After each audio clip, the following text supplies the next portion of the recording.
Williams Arena is the home of the University of Minnesota basketball. This arena is one of the oldest in college basketball and first opened in 1928. There have been several renovations, but overall it still has a very old feel to it. The arena is nicknamed the Barn because of the resemblance to one. On the other side of one of the walls at the ends of the basketball courts is a pavilion. Here they have wrestling, gymnastics, and volleyball. A weird thing about Williams Arena is that the basketball floor is elevated to make it sort of like a stage. You don't see this much in college basketball. The players on the bench and the fans sitting courtside are below the court. Also, this arena has some obstructed views in it, which is kind of funny. But at the end of the day, it's a very cool college basketball arena. The next arena is called the JMA Wireless Dome. It's the home of the Syracuse Orange basketball team. It opened in 1980 and they've been playing there ever since. It is also the home of the football team as well, so they share. For football, it's a typical domed stadium, but for basketball, it's one of the largest arenas ever. The capacity is about 33,000 for a basketball game, which is over 10,000 more than a typical college basketball arena. For the basketball games, they bring in the bleachers from one football end zone and move them to the other side of the floor. Overall, it looks very strange. The roof is also much higher than the standard arena. Syracuse has set many attendance records though, thanks to the large attendance possibilities. Up next, we have the former basketball arena for the University of Texas at Arlington. This school used to play basketball inside of a theater called Texas Hall.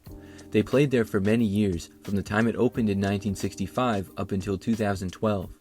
Now, when it opened, it was mainly a theater, but the school did not have a basketball arena.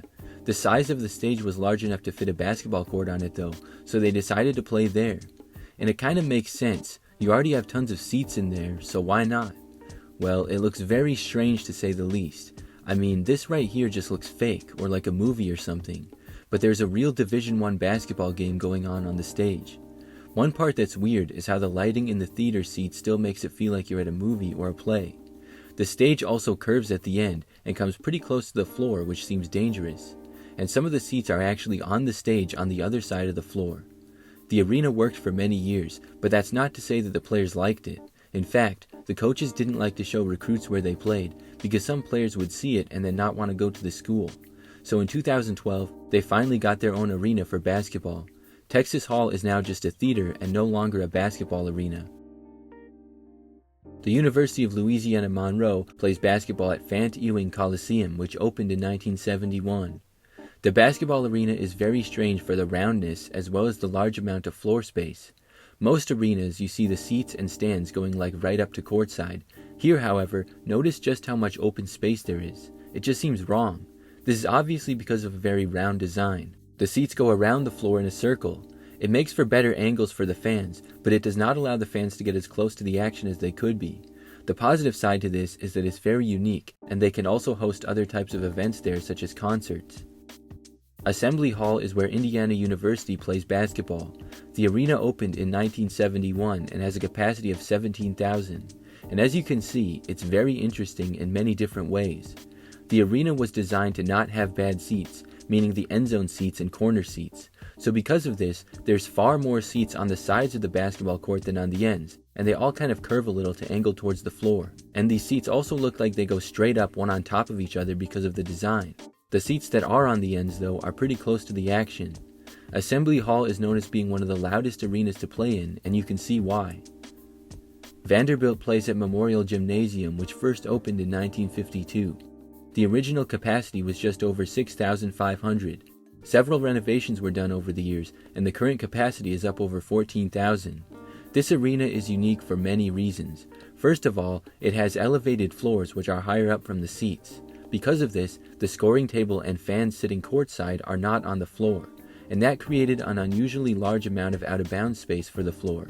Another thing that you notice is that the team's benches are on the baselines at the ends of the court. Then, looking at the rest of the arena, that's pretty strange too. There are no seats in the corners, which is highly unusual, and you can see just walls there. Vanderbilt is definitely one of the strangest arenas out there. Next up is Long Island University, Brooklyn. In 1928, the Brooklyn Paramount Theater opened right next to the Long Island University Brooklyn campus. Over the years, many stars performed in the theater, but in 1960 it closed and was purchased by LIU Brooklyn. they decided to make their home basketball arena inside of the theater. Inside, you can see the fancy ceilings, which went much better in the theater. The floor looks to be in the spot where much of the seating was. It looks like the stage area was too small for it. The capacity was about 2,700, so not very large, but very interesting looking.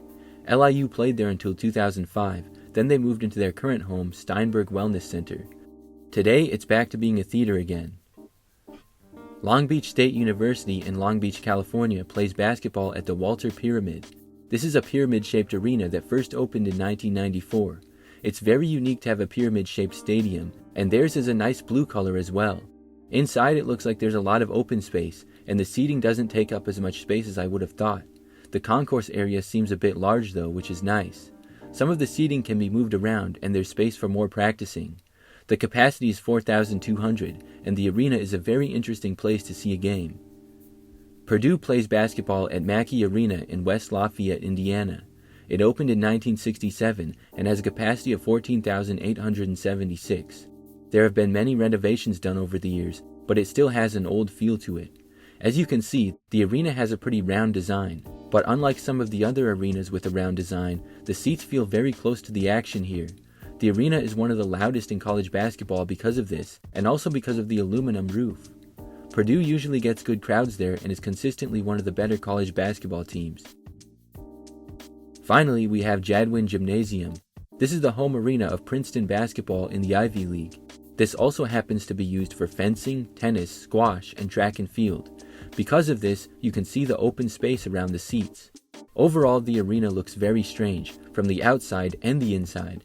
The ceilings have some natural light and are overall very prominent. You can also see that the seats can be moved around and there's some open space past them.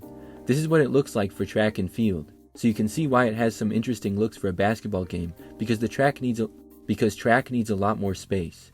The arena opened back in 1969 and has a capacity of 6,854.